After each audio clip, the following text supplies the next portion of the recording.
Welcome to Chaotic Sparks. Today we're tackling a big question. How do megacorporations control governments? Why are there not more people talking about how megacorporations control governments? Giant corporations wield enormous power, more than we often realize. It's not a conspiracy theory, it's just a fact of modern life. They influence governments in ways most people don't even realize, often behind closed doors. We're talking about shaping laws, manipulating policies, and basically getting their way, all to serve their interests. Think of it like this. Imagine a giant game of Monopoly, where one player has bribed the banker and gets to write the rules. It's an unfair advantage. That's pretty much how it goes down in the real world every single day. This isn't about left versus right, it's about right versus wrong. It's a moral issue. Because when corporations control governments, everyone loses. Except, of course, the corporations themselves. They celebrate while we struggle. They rake in the profits while the rest of us are left holding the bag, dealing with the consequences. We need to talk about how they pull this off and what we can do about it. It's time for action and awareness. Let's talk about lobbying. It sounds fancy, right? Like a sophisticated dance between power and influence. Picture this, sipping cocktails and discussing the finer points of legislation, all while making connections that could change the course of laws.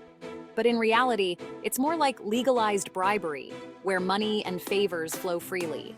Corporations hire smooth-talking lobbyists, often former politicians, to cozy up to current lawmakers, leveraging their old connections. These lobbyists whisper in ears, make promises, and generally try to sway decisions in favor of their corporate overlords, ensuring their interests are prioritized. And it works like a charm, creating a cycle of influence and power. Need a law changed to benefit your bottom line? No problem. Just call your friendly neighborhood lobbyist. They'll handle the rest. They'll make sure your voice, or at least your wallet, is heard loud and clear in the halls of power. Now let's talk about campaign finance, the mother of all political corruption. Running for office these days is ridiculously expensive, like buy a small island expensive. And guess who foots the bill? You guessed it, corporations. They pour money into political campaigns like it's going out of style. Why do corporations do this? Because they know that politicians who owe them favors are more likely to return the favor once they're in office. It's like investing in a sure thing, except the return on investment isn't just money, it's political power. If you're enjoying this video, don't forget to subscribe to Chaotic Sparks. Case study, the sugar lobby's sweet deal. Let's look at a real-world example of this corporate influence in action, the sugar industry. For decades, the sugar lobby has been showering politicians with campaign contributions.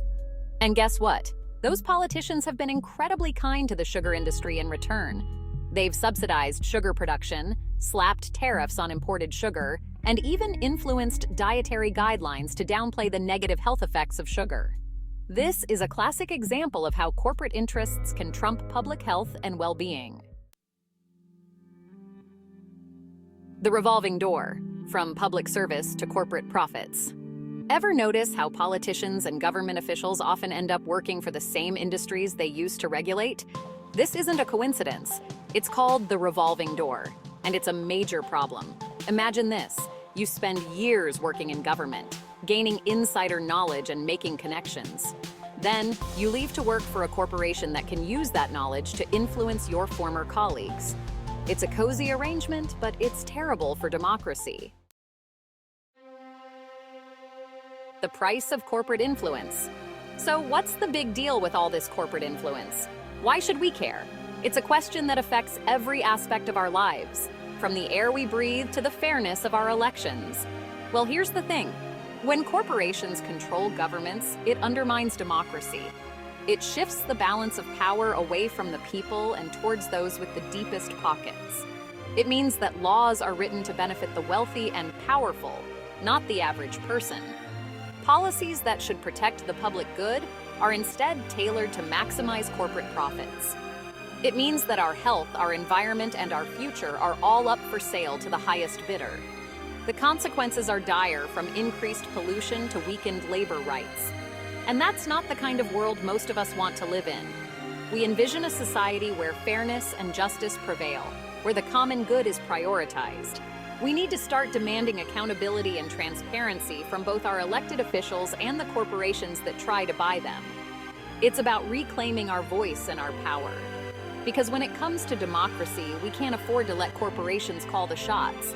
Our future depends on it, and it's up to us to make a change. Thanks for watching. Stay tuned for more from Chaotic Sparks.